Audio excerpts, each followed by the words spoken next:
this series, I'm going to show you how to cook all kinds of Indian food.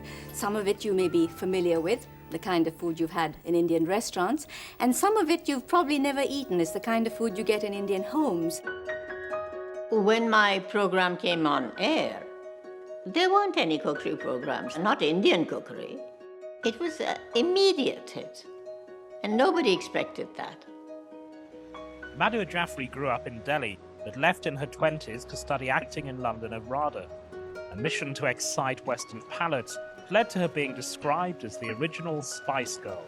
It was an educational program, so people were supposed to learn from it, learn culture. What makes Indian food Indian, really, is a mixture, a blend of selected spices. The most important element became the excitement of the cooking.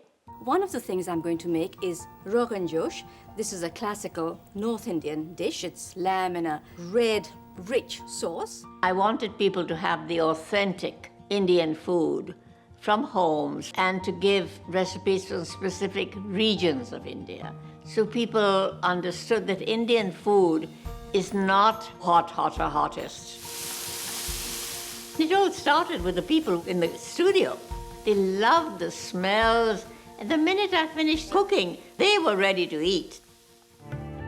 It was last September when Madhur Jaffrey began her cookery course on BBC Two, since when nearly 2 million people have watched spellbound as she unravels the mysteries of Indian cuisine. There were letters, there were people calling in, people getting so excited. As I came in at immigration, they would say, "Well, so what are you making today?"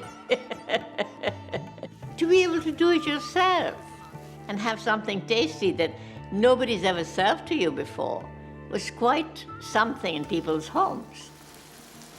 Whatever I was making that particular evening would be cooked by everybody all over England. The day after I cooked a chicken with green coriander, they ran out of green coriander in Manchester. I was told. So there were reactions like that a whole city, the following day everybody is cooking that particular thing. I'm going to put in some ground spices. The supermarket started stocking the spices. So as I kept cooking, the nature of the spices and the fresh ingredients they stocked became larger and larger and larger. Now it has to go in the oven and you heat. The people from South Asia had never seen themselves on television as themselves. They'd been mocked, they'd been, seen in forms that they didn't always like, but they'd never seen themselves as they were, ordinary, wonderful people and cooking absolutely gorgeous food. They felt I was representing them. I would wear wonderful Indian cottons that I really thought was stylish and beautiful because I wanted to project an attractive India that had a sense of modernity. There was a deep, deep recognition and satisfaction that they were now on television in some way. I'm really proud of the program we did at that time. I think we aimed it for people who had never watched an Indian program before, and I think they reacted very well to it. What I started has not died. That's the wonderful thing.